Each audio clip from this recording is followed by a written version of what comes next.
Bueno, eta Etxebarrin bendin makina berezi bat ipini dute, zero hondakin hozkailu bat alegia. Etxebarriko bigarren hezkuntza institutuko ikasleek jarri dute martxan, jantokian egunero botatzen zen janari kantitateaz jabetuta, aprobetxatu zitekeela bururatu zitzaien eta horrela planeta zaindu. Beraz, jaten ez diren errazioak tuperretan sartu eta herriko hozkailu kolektibo horretara eramaten dituzte.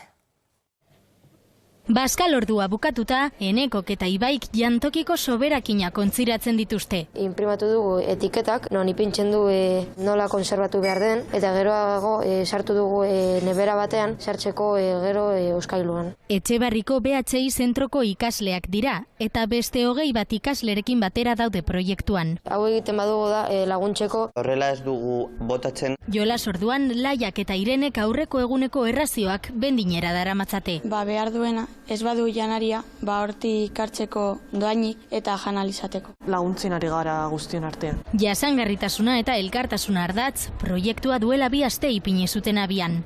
Grin hori aiei piztu zitzaien, da orduan go esan genuen. Aien gura baldin bada, saiatuko gara hau aurrera eramaten, eta botatzen dugun janari hori jantokian jaten ez dana, berriro berrerabiltzera eta beste bizitza baten batera. Taperrak doakoak dira eta edonor kar ditzake, makinan zenbakia sartu besterik ez dago. Hasieran pentsatzen duzu, igual janaria botatzen dute, ez dute ongi erabiltzen, baina momentu horrelakorik ez da gertatu, eta alde horretatik postasuna handiagoa da. Fundación Residuo Zeroren eskutik, Gipuzkoan honelako beste 2 hozkailu daude. Pero hay otras 5 localidades más que están interesadas en instalarlas próximamente. Jantoki handietako janariaren 10% ez da zerbitzatzen ere, eta sakarrontzira doa. La que ha salido fuera de la cocina o que se ha servido en platos no se puede aprovechar porque no es segura, pero el 10% sí se puede aprovechar. FAOren arabera munduko elikagaien herena bota egiten da.